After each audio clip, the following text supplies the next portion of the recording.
Hey, everybody. Welcome to our second live stream right here on Facebook, as well as the Retro Wrestling Archive on YouTube. And we're going to do a little bit of watch along here of USWA action. And to do that, of course, I got to have my buddies join me. Of course, it's Richard and Josh of P3 Radio, the podcast fabulous ones themselves. Guys, how we doing? Doing great, Gene. Feel like our skin has grafted to these chairs in the past couple of days. Podcasting so much. We podcasted for 6 straight hours the other day, yesterday. Wow. And we're back today to do it again. We love this stuff, and we're glad to be here. Hell yeah, man. I'm tired as hell, but we're going to make it. It's going to be fun because if anything, I don't love anything more than watching wrestling. And do we already get the swear jar out for Josh? Are we counting the H word? That is in the Bible. Come on. We'll give him the H word. Okay. We'll give him the H word, but You get 4 of those. Because it's the holiday season, we're going to give him the benefit of the doubt on the old H word. But I don't know. Did we forgot to make a secret side bet, Richard, on how many minutes into the show would be before he drops an F-bomb? I'm going to say under 5, but now I've said it out loud, which means he's going to work really hard. He's going to be watching the clock at 6 minutes. He'll be like, what the? Keeping it clean for the people in Facebook land and YouTube. It's all, all dead burns moving forward. Put a headlock on cursing. Well, all right, guys, you ready to watch some USWA wrestling? Absolutely. I am. All right, let's get this set up here real quickly. Click over here on the old play button. Boom. Hey, Doug Gilbert's got a podcast now. Look at that. That's the rumor.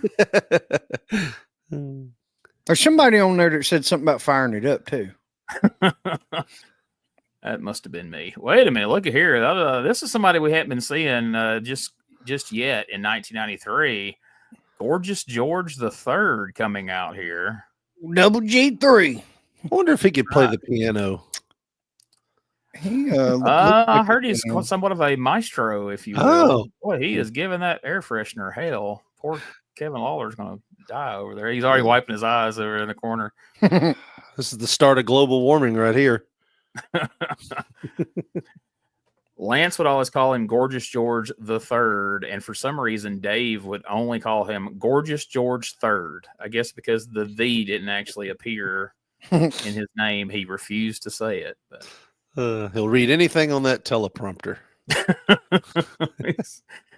Dave Brown, the WMC TV5 equivalent of. I just blanked out on what was that character's name? Will Ferrell's name in Weatherman? Ron Burgundy. Yeah, Ron Burgundy. There we go. Is that Mario? That is Super Mario, son. You better recognize. I almost cursed there. It's a Mario. So is he like Grateful Dead Mario? What's the deal with the tie-dye? I guess he just regular plumber clothes, apparently. So we got some tie-dye. We got the Mork suspenders on. He's got a lot happening here.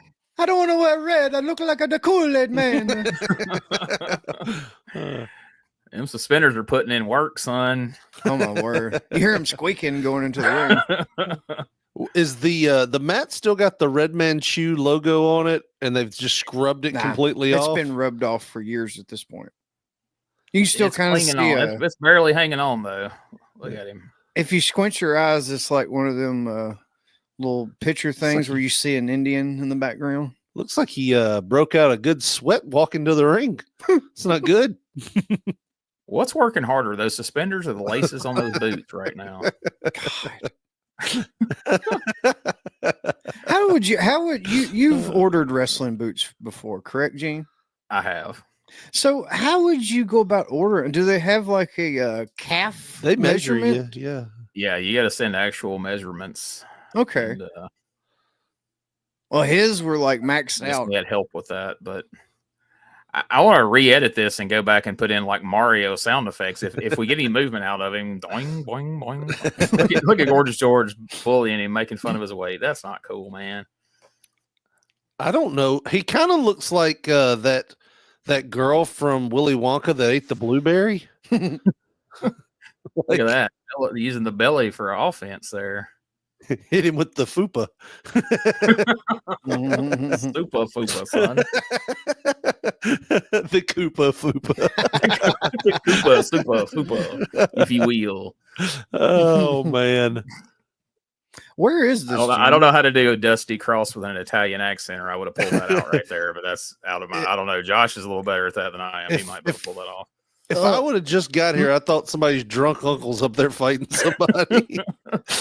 Mamma mia, baby. He won Bert's raffle and got to wrestle in the opening contest tonight. I got to go. We need an opening match.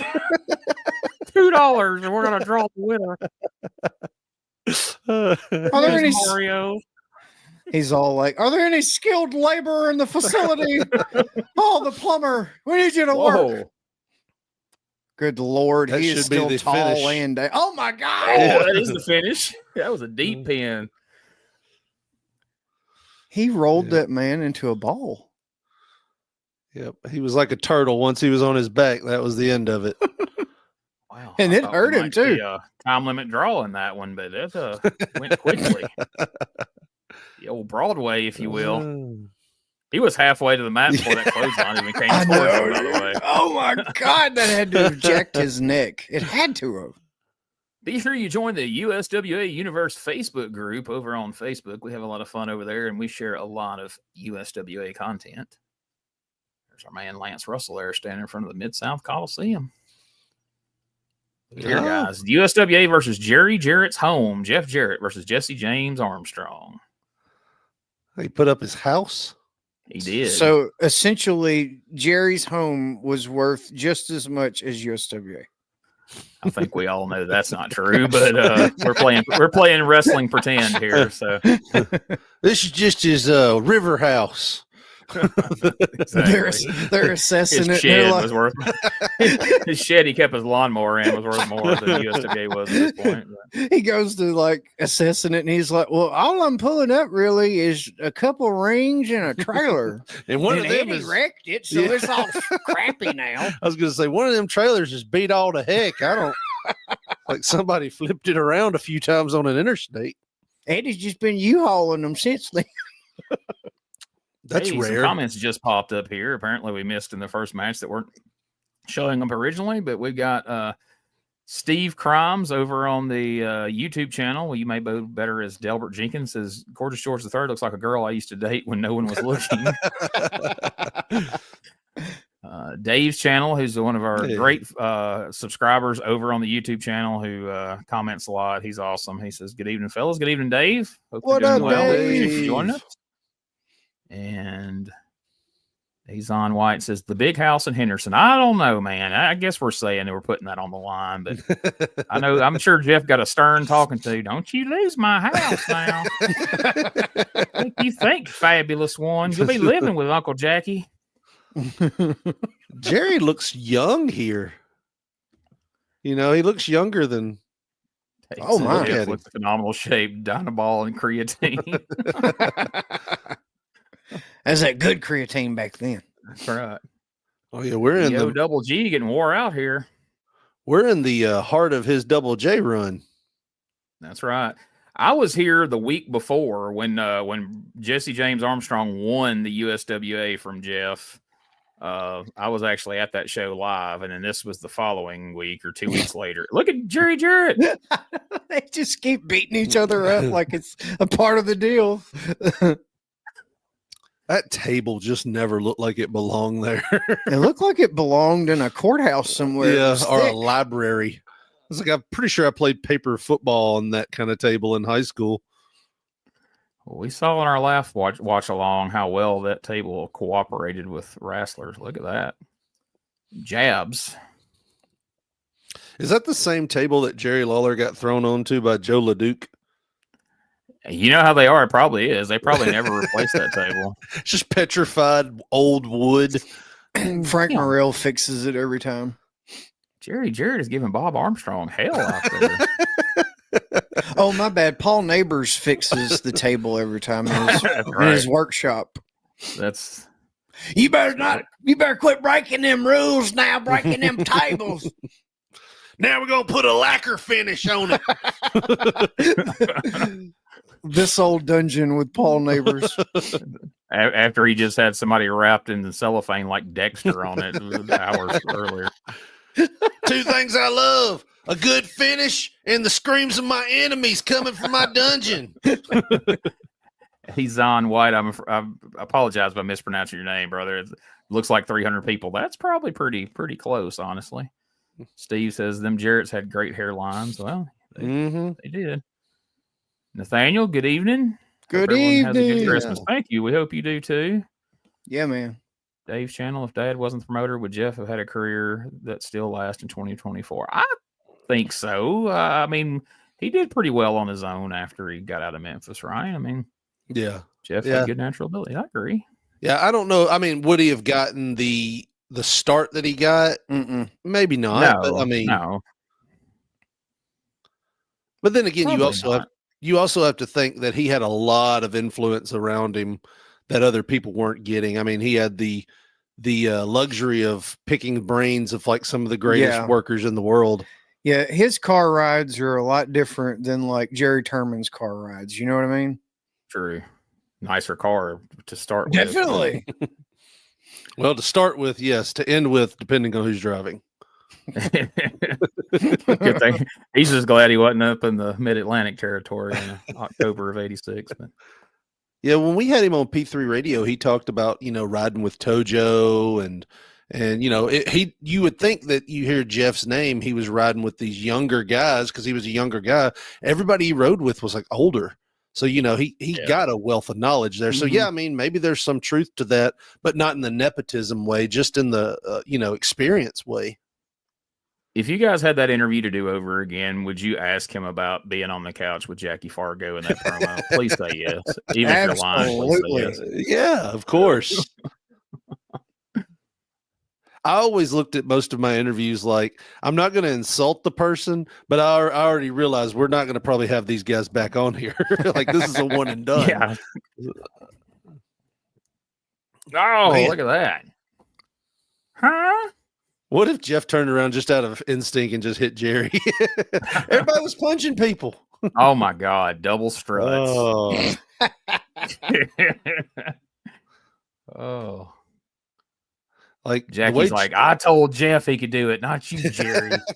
The way Jerry did it, he was kicking his legs. It's kind of like what guys do on hot summer days when something might be stuck to their leg.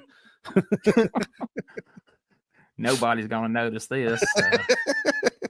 I gotta get my underwear out. It's rare seeing Road Dogg without a shirt on. Yeah, you start to see why maybe that he got that shirt policy later on, but to be honest, Jesse James Armstrong was my favorite era of Brian Armstrong, even more so than Road Dogg. Like I really enjoyed him here in Memphis, especially tagging with Tracy Smothers.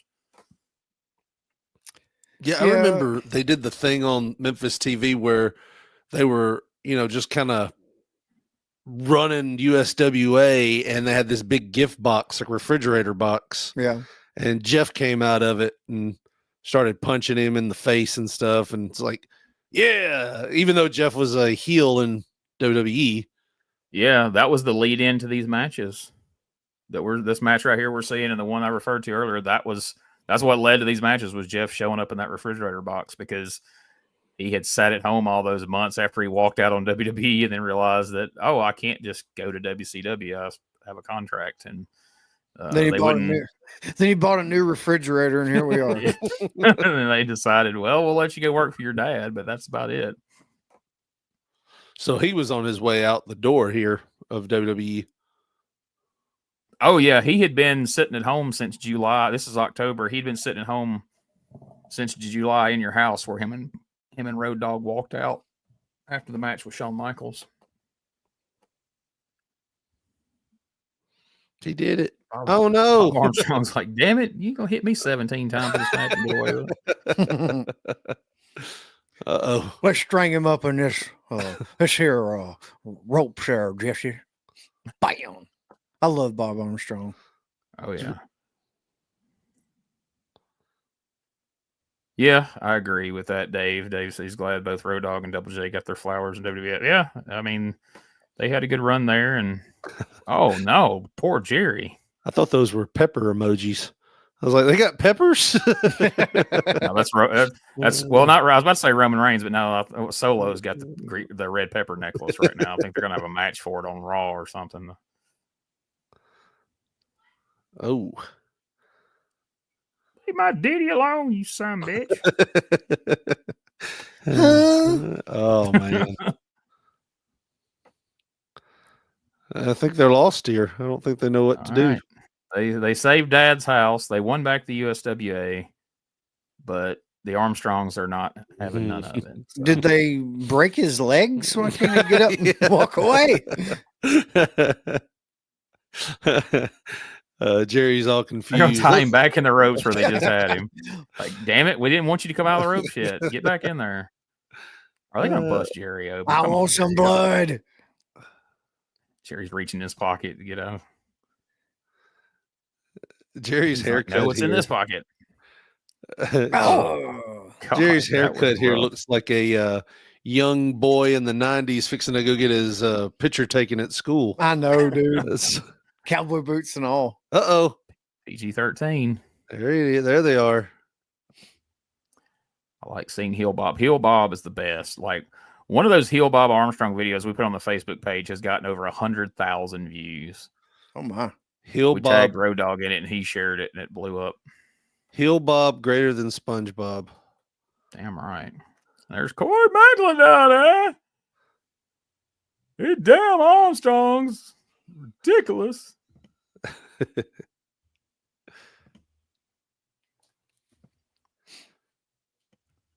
That's ridiculous. That is just ridiculous. Oh, boy. Uh-oh. This one's just for you, Josh. Uh-oh. Mrs. Texas. Mrs. Texas. Got that 80s hair going on. I'd say it looks like she's... I'm going to a Janet Jackson concert. Miss Texas if you're nasty. Who's this? Why? It's Nanny Simpson. I didn't think Lance Jade was there in 1993. And this is just Tony Adams. Where is this? Is this in Memphis? Yeah, this is Memphis. They're having a chain match here, by the way. Big Frank Morel. I get the feel this is like 94, 95. Or is this 93, in fact? This would have been 90. It's either, I think it's late 93. It's a little past where we're at right now. Yeah, that's okay. Rex Hargrove. Frank Morel is clearly doesn't have a dog. Like, he does not know how to work a collar apparatus. Like, Paul Neighbors would have had this on 2 minutes ago. Where's the hook for their skiing at? No, Mrs. Texas, you're not hooking me to a chain. If you don't get your bleach blonde bimbo ass in this ring right now. Well, here's a question. She's like, no, them damn days is over. Here's a question. They just starting. What? Like, here's my question. It's like she obviously came to the ring knowing she was going to have this chain match. Did she think they were going to change their mind? Why did she leave the ring? Maybe they don't really mean it.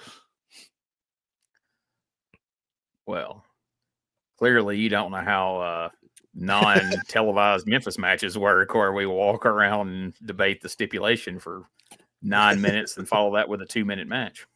It's like, you signed a contract. You knew this was coming. Better not make Guy Coffey walk out here. I'm sorry. We need Eddie Marlin to come down here in his green coat. And I'm the star. I'm the booker. You're going to do the match I told you to do, heifer. I'll snatch you bald like I did. Oh, what's her name? I forgot they had like an ice rink down, and that's why they have the plywood on the floor. You can see the hockey rink behind it, the glass. IcoPod said this is November 92. It said it before Jackie got there. Well, just call us out, IcoPod, for not paying attention. Thank you. We've been living in 93. I knew it was either before or after what we were watching because we hadn't seen over Rex Hargrove there. Well, that's even more ridiculous. We know that's not Nanny Simpson. That's Tony Adams. Hey, we don't have enough guardrails here. Why don't you go down to Lowe's, get some picket fence? What in the world is that? Like, that is not cool. Oh, man. Uh-oh. Yep. So half the fun here is just going to be getting this damn chain on her. Frank Morel, of course, pitching. He's going to tie a knot in it. Yeah. I want a screen grab or a sound bite of you just saying half the fun's just getting that chain on her. Do that in Paul Neighbor's voice. That's half the fun, getting the chain on her. Then just watching her struggle to get away. I'm getting where I spend all my time out here in the workshop. For those of you that don't listen to our podcast regularly, we're not just implementing Paul Neighbors in like a murder ring. He did an interview a couple of weeks ago to where he was just in a weird like background, like he was in like some kind of workshop dungeon like thing. And if you're not listening to the podcast, what do you do? And you gotta check it out. This is a hole Josh would like to be hooked in. Miss Texas keeps grabbing at her hair. I think the reason her hair looks so different, I think she might be wearing a wig, which why would you do that in a chain match? Because that's definitely not going to end well. But I seen her earlier. She kept touching the top of her head like to make sure it was still up there. She's kind of starting to look like brown-headed Garth from Wayne's World. She's party on, Wayne. Oh man. So she was in USWA in 92, left and came back as the nanny, or is this apparently? I didn't watch. Like I've seen it, but I haven't watched it in years. I did not realize she had already been there as Tony Adams. And I'm wondering if that's not a mistake. I mean, I don't doubt that it didn't say that on the screen, but I'm going to have to do some research on this afterwards because that's very bizarre that she was there in 92 as Tony Adams, and then she just comes back as Miss Simpson, and we don't acknowledge it. But eventually we do when Chris Adams comes in. Right. Not after what we're watching now. Okay, here we go. This is late 93. Thank you. So the spring was wrong. I knew it had to be. So he's on. Tony Adams was extremely excited right there. Did you see that? Well, in the light right there. Yeah. Thank you for checking on those sort of details for us. Well, you know, there's people just like me everywhere, Gene. Oh, Jesus. Take that, peach blonde bimbo. Oh. See if you can get a dentist to fix that lateral incisor. Yeah, Miss Texas went to dental school for a little while. We know what a lateral incisor is. Honey, I'm going to beat you like I own you. Oh, no. Make that change. Lance Jades didn't come in here and. Technically, this is legal. Yeah, I mean, but what, we think we're having a TV match here? We got to have interference. Oh no, man, she's really beat. Those shades of Stan Hansen right here. That's some stiff shots. Frank Morel is just barely even animated, just barely waving his arm. Oh, stop. Please don't hit her. Uh-oh.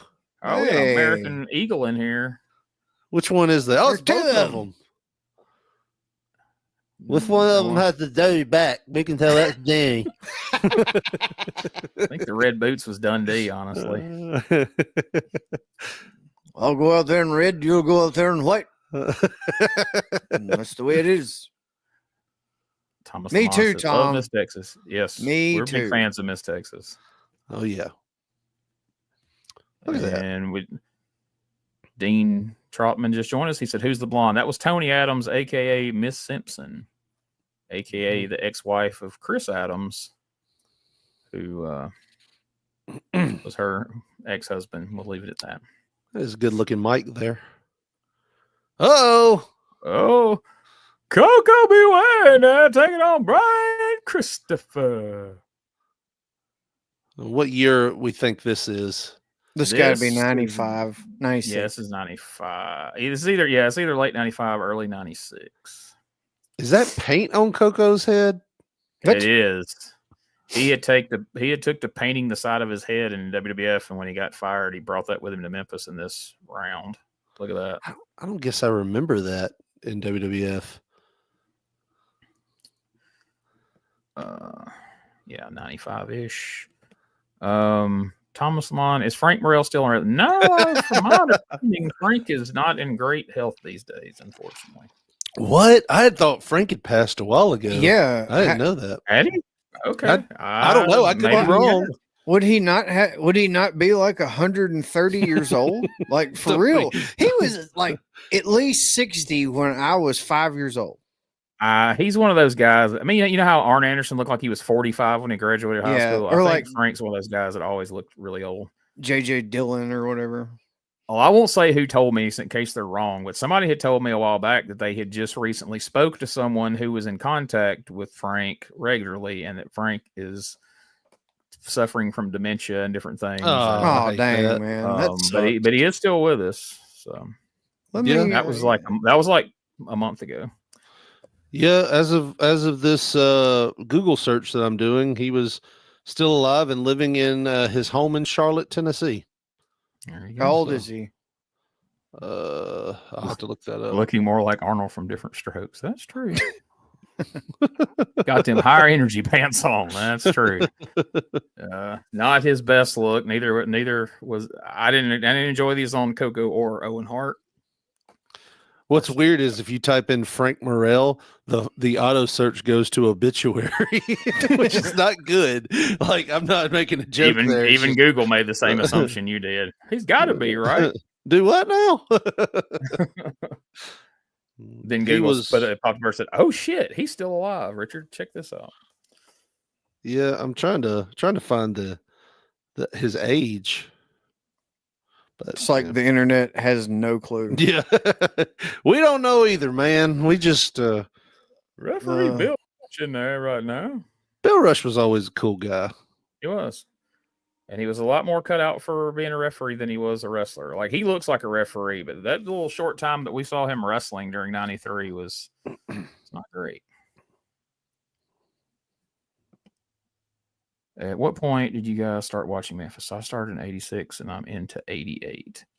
I mean, I started watching it in like in '86, literally in 1986, and I've watched it on and off my whole life. But right now we're covering '93 on the podcast. But yeah, right now over on the WrestleCopia 1985 podcast, me and Ray are going through the year of 1985 week by week. We're up to June, or maybe it's May. I forget.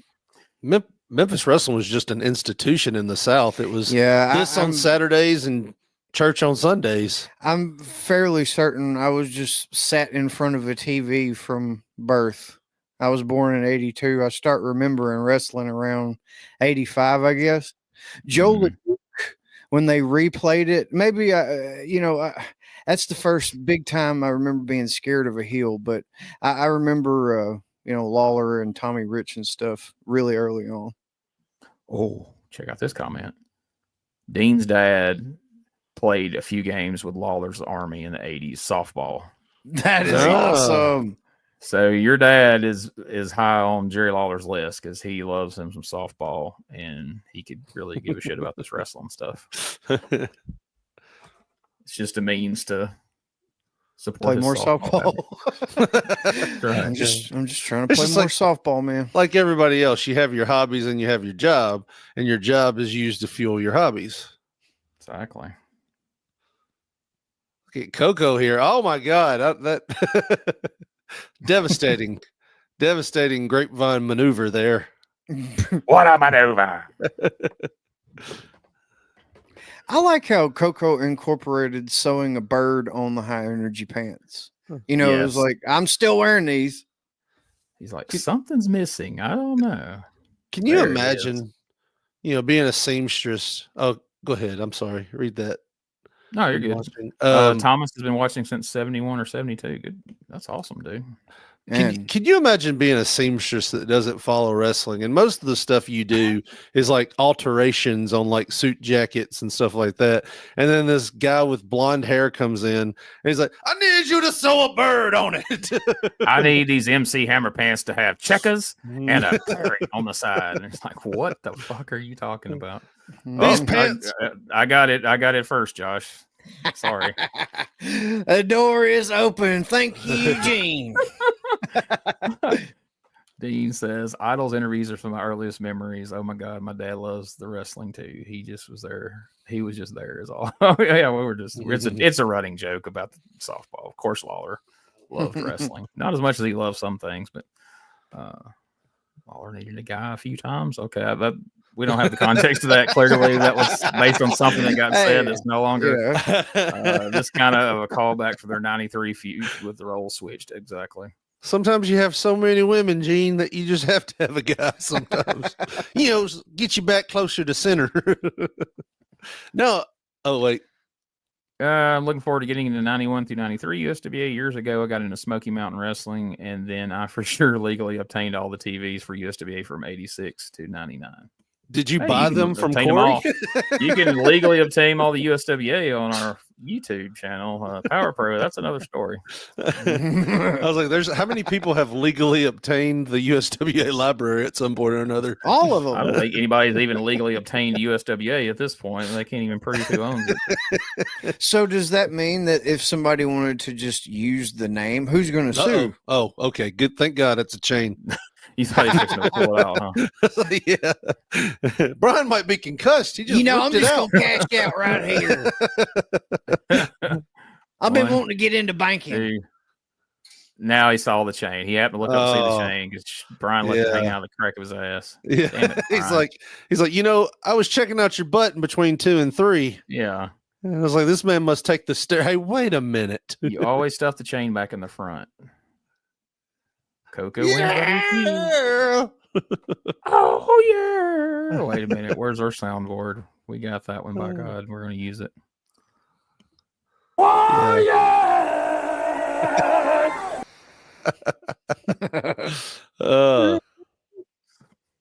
The tailor had to be confused. It's like these 72-inch round by 30-inch pants. And just think about it. She's like, she don't watch wrestling, and she's just like talking to her husband, Frank, I don't understand. What could he possibly be doing with this? Just throw that man's britches and don't worry about what he's doing with them. He just really likes birds, I guess. Living in Michigan, my first Memphis exposure was in 1988 when FNN Score started running shows on Saturday nights. That lasted about a year or so before the channel went away. Always followed along in magazines. Yeah, it's cool. They got so much magazine coverage. So that's cool. If you couldn't watch it on TV, you could follow along in the magazines. Oh no! I wonder what version they got of the show. Did they get the Memphis version, or did they get the Louisville version? Yeah, Louisville, I'm sure, because I know they had the scaled down version. Let's see. Lance is still there. Would this be 94? Well, Lance had came back in 95, I believe it was. So, all right. So here we are in Louisville for a legend show. We got the Fabulous Ones with Jim Cornette. And then we got my buddies Doug Gilbert and Tommy Rich. And they've got Ronnie P. Gossett in their corner. Oh, you pea brains. Ronnie Gossett, who made Burt Prentice look like Hulk Hogan. There's Dean Hill. Yes. Good evening. His voice. Pro wrestling. His voice is so unique. Steve Kern looks odd, clean shaven as a Fabulous One, especially with his knee pads down around his freaking ankles. You want some wrist tape? Nope. I don't want any wrist tape. I'm just going to go out there in my underwear. It'll work. Eric Wright says, Merry Christmas. Merry Christmas to you as well, Eric. We appreciate you joining us. The icon, Ronnie P. Yeah, he was something. Ronnie P., the Undertaker's first manager. That is very true.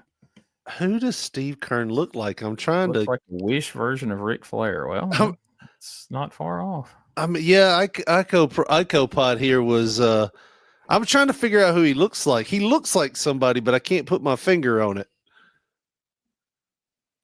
Is it Dale from King of the Hill? That could be it. He definitely he's lost some mass here from the last time we had seen him not dressed like a fucking Skinner or whatever you want to call that, a gator wrangler. I think Gene has put more dollars in the swear jar than today. I have. My apologies, folks. Nah. I don't normally speak this way, but it's Monday night and we got like Stan Lane getting them fired up there. Tommy's like, "Hey, I'll get them fired up, you son of a bitch." Cornette's decked out with his freaking general's jacket on there with the tails and the. He went to Bret Hart's tailor. He's like, "Give me a super version of that." Give me the Hitman. Is that the Mongolian Stomper? Where? I missed that. He probably thinks that's Johnny Ace. Johnny Ace. Yeah, he does resemble Johnny Ace. And Johnny Spades, maybe. He's a lot skinnier. That Cornette jacket. Like Stomper. Is he talking about Steve Kern? Yeah, I guess when he had the knee pads down, I get that now. Okay. The Jim Cornette's jacket there kind of looks like, Dracula going through some things, with that collar up. Dracula's cosplaying Captain Crunch for Halloween. Yeah. What do we got happening here? Look at that. Oh, that's one of my favorite things. One of my favorite things ever. I am so taken back with Stan Lane when he has hair like that. That's just like, he looks like an insurance salesman or something. He does not look like a fabulous one. What's it going to take to get you in this life policy? Do you care about your family? How much? Prove it, sign here. Tell you what, if I beat you in a wrestling match. If I can land this super kick, you're gonna sign them papers. And then like the next day, Tommy Rich is in there. I just want to thank Stan Lane and Omaha Mutual. Now, one of my favorite things ever, and I don't know if I ever said it on the podcast or whatever, it was not being recorded. It was just me and Josh one day watching AEW back when Cody Rhodes was there, and he came out in his attire and everything, and Josh goes, "Oh God, here comes Captain Crunch," and I spit Coke out my nose. Like I laughed so hard because I've never thought of that before. I like it now, but it was just, you don't just not do it and then come out and doing it. You got to ease into that kind of jacket. You know what I mean? It was kind of like when Big Show got like a tiger or something tattooed on his arm. A huge tiger. It was like for the longest, we'd be like, "Well, it's a Big Show, and I got an endangered species on my shoulder." I have to admit, when I busted out the Captain Crunch, I was thinking of the old Chris Rock special where he was talking about Michael Jackson getting accused of child molesting. Most people go to court and try to look professional. Michael Jackson show up dressed like Captain Crunch. And we learned, remember that. And we learned today he was an avid fisherman. Chris Rock? No, Michael Jackson. Oh, definitely. There was we don't want to get too far in the weeds, do we? We're already there. Yeah, I sent you and Gene a message today of I guess his publicist. They had asked him if they thought Michael was playing for the other team, and she's like, absolutely not. In fact, he would scour the crowd for groupies, and he called it fishing. And like they have like 2 minutes of him saying the most inappropriate things. He's like, "Oh, look at all these fish out here." And one woman come up, she's like, "Can I give you a hug?" He's like, "Of course you can. You can have more than a hug." He actually said more than a hug. He's like, "You can have more than a hug." Get her number. Put your number. What's your number? What is going on here? You feel like somebody put him up to that, like, "Hey, we might need this audio in court someday to disprove some things. So read these lines when we tell you to." Doug won't tag Tommy. I swear to you people, this is not a fever dream. You're not watching the Fabulous Ones take on Doug and Tommy while we talk about Michael Jackson. This is real life, people. I think. Okay. Can we confirm this is real? He's tagging in. I was afraid that we was gonna have a split up with these two on the podcast next week if we reminded Tommy. Hey, remember when Doug wouldn't tag into the match against the Fabulous Ones? Who does he look like? A tall Dean Malenko. I know it's not. I can't figure it out. We don't have sound, but I'm pretty sure Doug's like, how dare you show up as a Fabulous One with no beard and mustache, you son of a bitch. He kind of looks like when you create a wrestler. So much in 13 years. I don't know, but they aged a lot. You could drop back 13 years and I can't get past Steve Kern. Like, he should have just wore the Skinner outfit or the Doink outfit or something. He looks British, doesn't he? I can't put my finger Stephen on Kern. He's so lean right there. It's like, I don't know. Maybe he's on a vegan diet or something. Lynn Rossi got in his ear. Oh, Jesus Christ. Good Lord. They have heat. Maybe that's something you can ask him. Something you can ask him on the podcast. And now I'm going to whip you in as well. How did Stan Lane not spend his entire life as a radio DJ? Like, is there anybody on earth with more of a radio DJ voice than Stan Lane? I mean, I know he did the speedboat racing or whatever, but still. Was after, though. You know, and partner with former Vice President Mike Pence.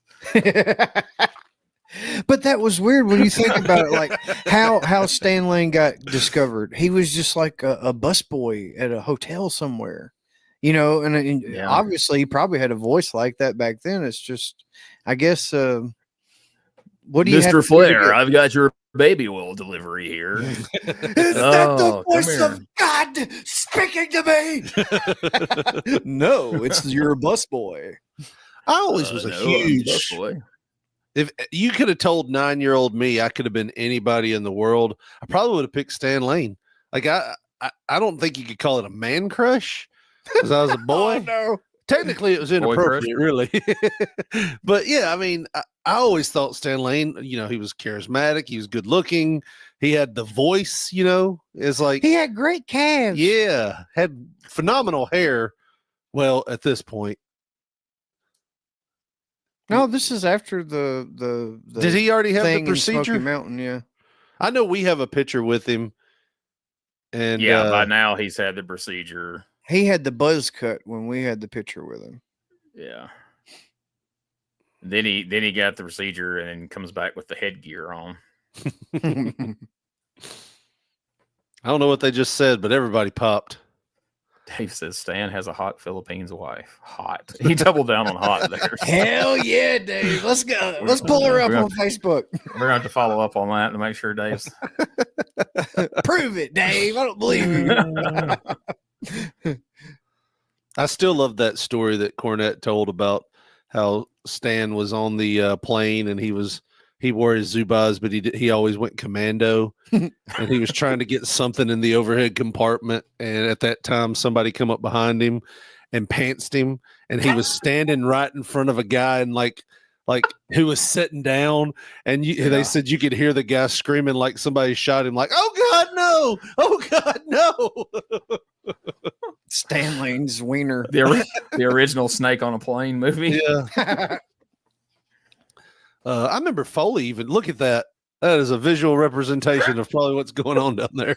You planned that story out just in time, didn't you? That was Well, that's just weird. I don't know what he's doing there. I thought it was funny. He tried the front first, like he was going to be able to hide it. Yeah. Oh no! Now Doug has punched Tommy. Are Tommy's out on the floor. It's almost like they hadn't done this before. They're supposed to be a tag team. They're not looking very fabulous like these other two who didn't match their outfits tonight. Or no, I bet their bow ties didn't match. We didn't see that part, but what did that move do for you back in the day, Richard? Did that get you pants tight? Yeah, a little bit. They were already tight. I was a fat kid, but it definitely made it crooked because it didn't have anywhere to go. Steve Kern looks like Alex Wright here. No, he does not. His body looks He's like got Alex the body Wright. Of Alex Wright, but it's just like Alex Wright today. No, or whatever he would be at 18 or whatever the hell he was in WCW. I can't put my. He does look British to me. He doesn't look like Steve Kern, that's for sure. No, he was just gator wrestling a few years before this. Stan is the father of a senator somewhere. I think he's saying that. I think that's an actual fact. I don't think he's just making like a. That was proven false. Oh, was that the fake Stan Lane that died or something? No. They tried to say it was really him. Too bad we never got a Fabulous Ones versus New Fabulous Ones. Yeah, that would have been interesting. Who was the New Fabulous Ones? Tommy Rich and Eddie Gilbert. Ah. Whenever Stan and Steve left Memphis for greener pastures, Jarrett's like, well, screw you, buddy. I'll make New Fabulous Ones. And he had Jackie sit them on the couch and ordain them. That's why I got such a kick out of that. Jeff, I picked you to be I was like, yeah, you picked Eddie and Tommy to be Fabulous Ones when they left. Like, you just handed out Fabulous Ones bow ties like freaking party favors out here. Tommy was like, Eddie, man, I don't feel comfortable. He didn't have no britches on, man. This ain't right. You think I just had a thought. You think Jackie sometimes forgot to get Christmas presents and he just went in there and scribbled out on a piece of paper, here you go. And he just opened the envelope and says, you are now a fabulous. I think you can do it, man. I think you can be a Fabulous One. You know, kids, I've been debating on what to get y'all for Christmas. And, you know, I just figured y'all was so fabulous. I didn't have to get you nothing. Y'all are fabulous. Him talking to the DoorDash guy. He's like, I didn't put you a tip on there. But listen here. I saw how you come up here. And it was very fabulous. Tommy would be in ECW with Paul Heyman just after that. Yep, he would be in about probably 6 or 8 months from here. It was 97, and this is 96. Ironically, the last ECW show that I could get without having a satellite dish just on cable here was when Tommy Rich showed up and teamed with Ricky Morton versus whoever. That was the last one. And that was very early 97. Tommy, the second greatest Italian American champion. Are you putting him behind Bruno Sammartino? Because I might debate that. Pally, there it is, right there. Lisa Green. Can't mention Jackie Fargo and not get a Pally in there. Yeah. Loving the comments too. This is awesome. Oh yeah, this is what we hoped it would be. We got everybody in here watching and commenting. We're having a good time. Yeah, we like being interactive. So look at that hat that Ronnie's got on there. Looks part tomato, part demolition. He looks like Super Mario's tag team partner that we saw earlier. Why didn't Doug ever go to ECW? He did. He was in the original 93. Right. Yeah, you got to study up or people are going to be roasting you in the comments. Well, I meant like when Tommy was there with the FBI and stuff. Because of what happened when he was there in 93. He destroyed the dressing room with a baseball bat and kill Paul Heyman. Yeah, the Gilberts famously had a falling out with Heyman and unceremoniously left ECW before Heyman officially took. Well, that's why Eddie Gilbert was booking ECW, and Paul Heyman got the book, and there'll be a podcast about that in the future. That makes sense. I'll plead ignorance here. Who do I blame, Gene? Who do I blame? You, damn it. Do I blame the fat kid in Bemis that didn't know where I worked? Oh, wait a minute. We got to get caught up here on some comments here. Uh-oh. God, Ronnie P looks like a 70s pimp. That's pretty accurate. That's pretty damn accurate. Steve looks like Tully doing that promo from Heroes of Wrestling. We have got to do a watch along of Heroes of Wrestling at some point. Have to. Thank you so much for sharing these great videos. Much appreciated. TG, that's my initials, by the way. You're very welcome. He was the Dark Patriot in ECW. Yes, school him. I remember Richard that now. Doesn't know his wrestling history. And he was a tag champ in ECW. And he had a scaffold match with JT Smith, who would later be a full-blooded Italian, but not with Tommy. Circle of Life. I apologize. Yeah, I remember. Yes, Heroes of Wrestling. It's happening, Dave. It's locked in now. DDT. Think about it. Forever. Forever. You want to play aces and eights? I got a couple of them too.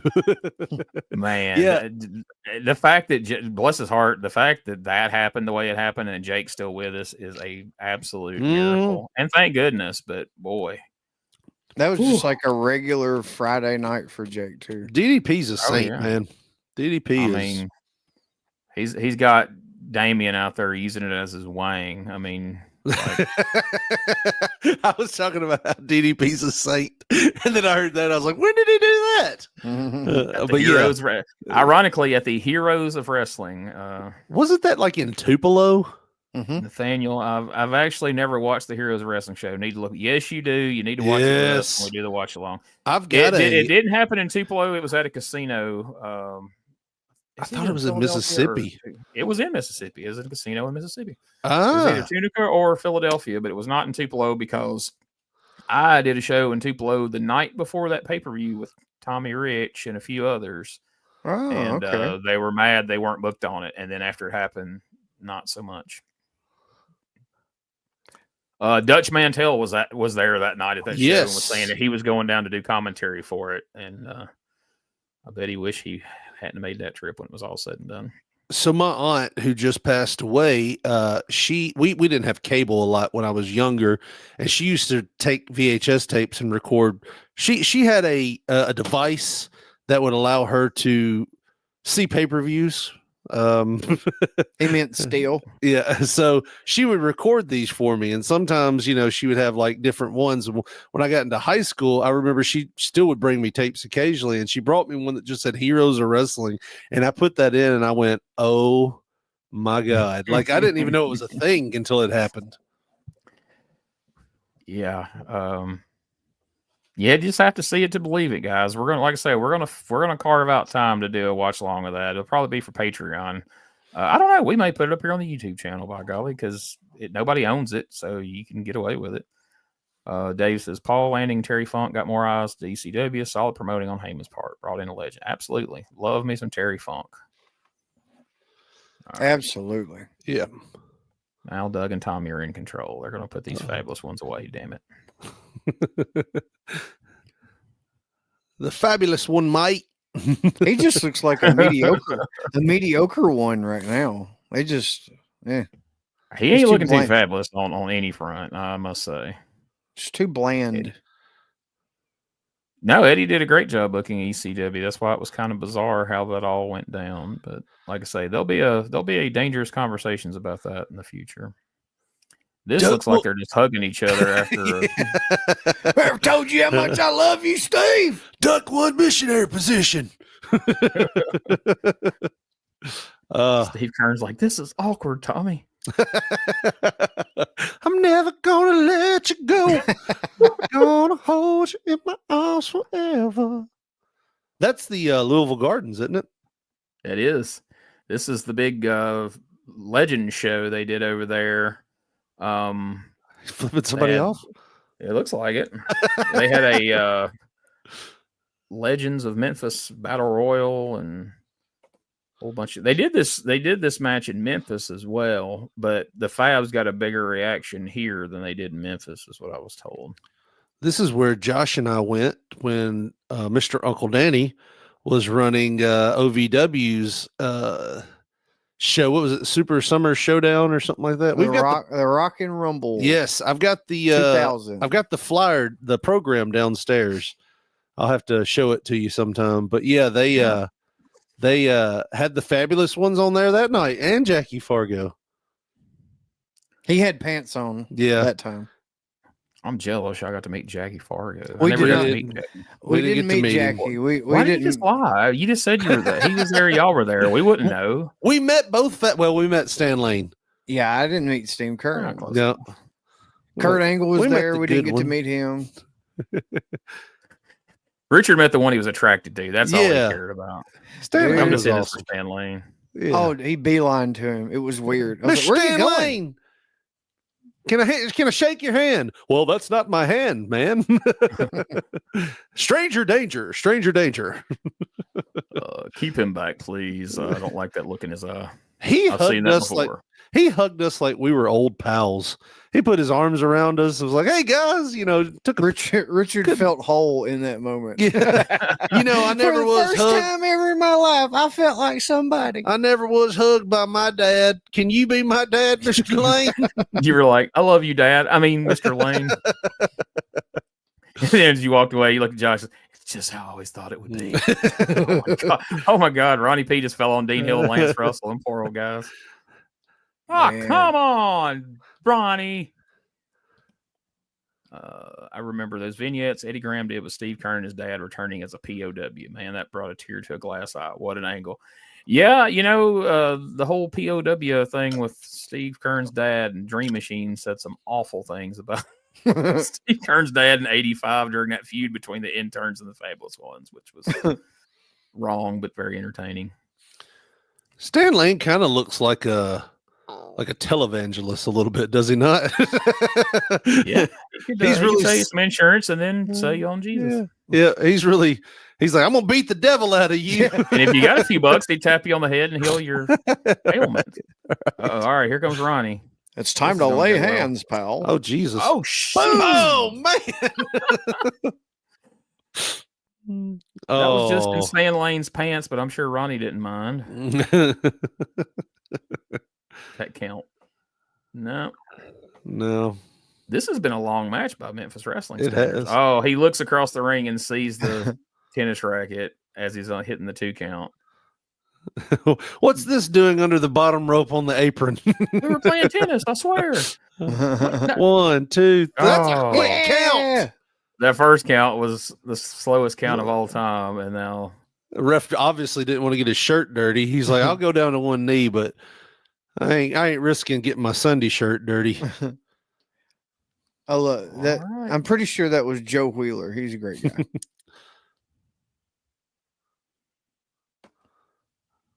Hit him, Brian. What happened? I don't know. We somehow jumped back to Oreo Brian Christopher. He wasn't happy with that match finish, Gene. No, he's showing he was not pleased at all.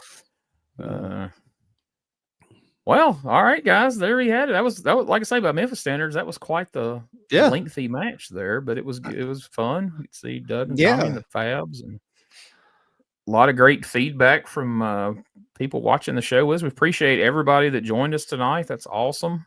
Yeah, and, that seemed like way more comments than last time too. Definitely, for sure. Brian Christopher doing a commercial for Diabolic Creatine. And we bookended it. We bookended it with Diabolic Creatine. We wanted to end with our friend Brian Christopher, so we had to throw that in there. Just to let you know, them days is over, Coco, hitting me with a chain. Well, all right, folks. It seemed like everybody had a good time. We had a good time, so we'll do this again. Sometime in the new year, maybe January, maybe I don't know, February. We may, like History Month, we may have like a Coco Miss Texas marathon or something. I don't know. Reggie be fine. Get everybody in there. Got to do a Heroes of Wrestling too. Now we're going to do that. So what do you guys think? Should we do that on Patreon, or should we just do it on live stream that shit and do it here on do it live right here on Facebook and YouTube? I mean, we can't really justify it on the Facebook because we can do it on the Retro Wrestling Facebook. We can't really justify it on the USWA page, but I've been trying to drive traffic to my Retro Wrestling Archive page. So yeah, we could do it there and put it on YouTube, and I think it'd be fun. You guys will have to carve out, a couple hours. It's kind of lengthy. We may have to chop off a couple of matches, but then again, I don't know if we get the full effect. Might have to chop out. Look at the card. Yeah, might have to chop out some of the mic spills and stuff that they do. Yeah, we'll cut out the promos for sure, and maybe cut down some of the matches. Get it down to maybe like 90 minutes or something like that. But we'll plan on doing that in the new year. That'd be great. And we've already got some people committed to watching it with us. So. Yay! Well, Merry Christmas, guys! I saw Merry Christmas came in there. Yeah, Merry Christmas, Daniel. Merry Christmas. Thanks, guys. Thank you, Stephen, Dave. Yeah. Definitely. Thanks for everybody that was in here tonight. That was awesome. Thanks for watching. Yeah, fun times, guys. Merry Christmas and a Happy New Year, and Feliz Navidad for our friends. Whatever you're into. Yes. Happy Kwanzaa, all that good stuff. Hanukkah. Hanukkah, yeah, we can't forget. The Hanukkah people. I don't know if you can say the word. I mean, I don't know if you can even say that and not get in trouble live. Somehow that was worse than just saying Jewish. I was about to say Jewish people. I was like, I don't know. I don't think I can say that. I don't know what the rules are anymore. But speaking of, if you want proof that we don't know what the rules are anymore, make sure you join us this Wednesday or late Tuesday night when the Retro Wrestling Christmas Extravaganza drops. It's all, there's no review. It's just straight up foolishness with me, Josh, Richard, and a special appearance by the spoiler, Brian Trammell. And we had a lot of fun. We had some special guests drop in, and it was a good time. So please check that out. Let us know what you think about it. There's our buddy Steve Pleasing. Says, great show. Merry Christmas. Thank you, Steve. Thanks, Merry Christmas man. to you as well. Merry Christmas. Thank you. One more here. Retro Xmas Extravaganza. I'll be there. Yes, Dave. Please do. It's it was something, man. But if people have a good time, then maybe how we start celebrating the holidays. We'll have these little holiday specials where we skip the review and just have some fun like we did when we recorded that yesterday morning. I'm gonna be honest, man. That was some of the most fun that I've had in a long time. It really did me good just to be a part of that. It was so awesome, and I promise it's going to translate whenever you watch it or listen back. Just do it. If you have a chance to watch it, because the visuals are way better, and from what I'm told, it might be a little too hot for TV. So if you want to see the full version, where would they go for that, Gene? Yeah.